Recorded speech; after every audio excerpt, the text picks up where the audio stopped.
Is he gone, Frank? I mean, is he gone? I don't want to bullshit you, Ken. I think he went. I think he's gone.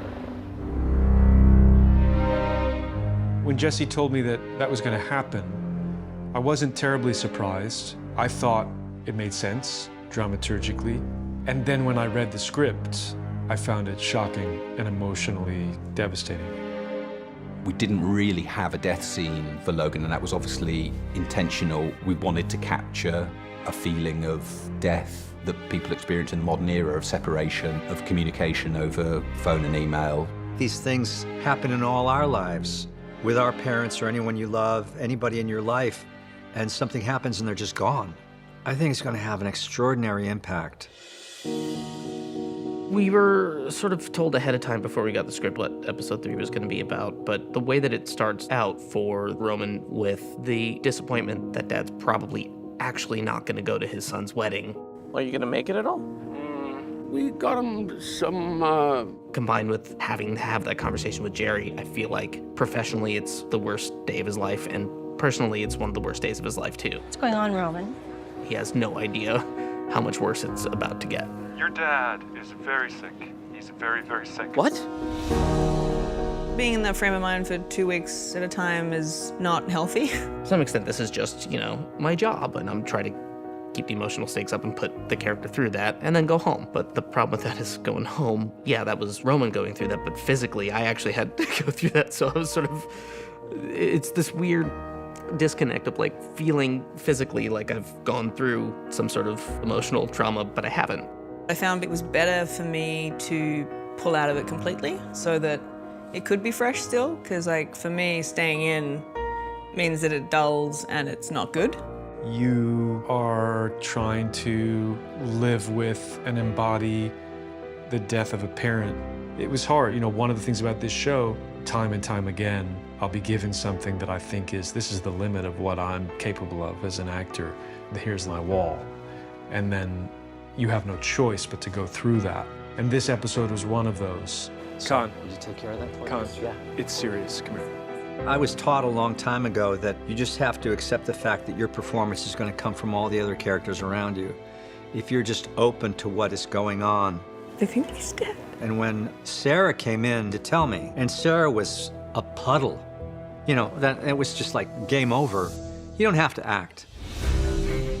Shooting the episode, honestly, it was quite exciting because it felt high risk. It felt like the most exciting episode we'd shot because it moves in real time. From that phone call to the end, things have to become an emergency. In the planning of the shots, it felt to me like the camera had to be almost sadistically voyeuristic. It had to stay really close without kind of taking its eye off them, because every time we cut away from the siblings, it seemed to let them off the hook. So we worked on this idea of how could we keep the action as fluid as possible so it's unflinching.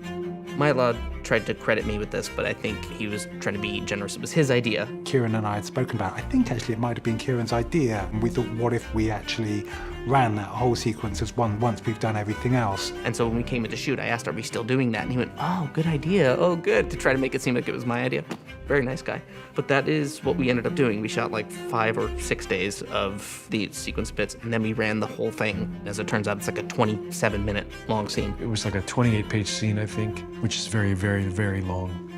On a movie, you'll shoot like a 2-page scene in a day. And we shoot on film, so that meant we can only shoot for 10 minutes, and then the camera needs to be physically reloaded with the new roll of film. So the camera operators worked on this idea of basically hiding rolls of film around the set and hiding a third camera body, doing super fast reloads so that one camera would always be running so they wouldn't have to reload at the same time. It was us doing like a one-act play on a boat in several rooms with background actors, with lighting everywhere with 3 cameras, and it was unlike anything I'd ever done before, and it was extremely exciting. We just did the one. And I think a massive percentage of that ended up being in the final cut.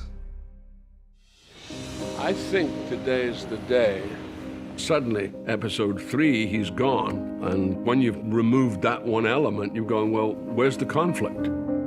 The idea of it not happening at the end of the season, but happening in an early or mid-season episode. You take all the places you'd expect such a kind of humongous event and play the exact opposite of that. And I thought that was just a brilliant, brilliant idea. There's a couple of sort of factors that play into where Logan's death falls in our narrative trajectory.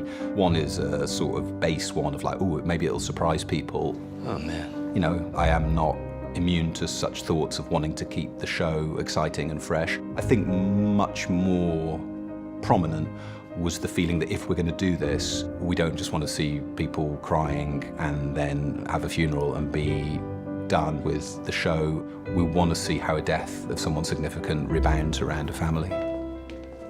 The sheer heft of that character and his presence, one can't help but associate that with Brian and his presence on set, and as such a huge gravitational force around which our creative work over the past few years has spun.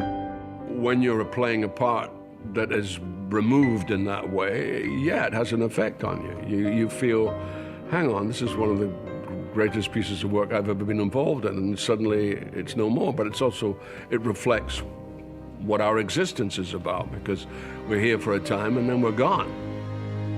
I was very nervous to tell him, you know, because there's lots of anxieties about whether it's the right creative decision, and there's anxieties that someone who I love working with and has been at the center of the show will feel rejected on a human level for not being in it anymore when he's been so central to the whole thing. Here's to us.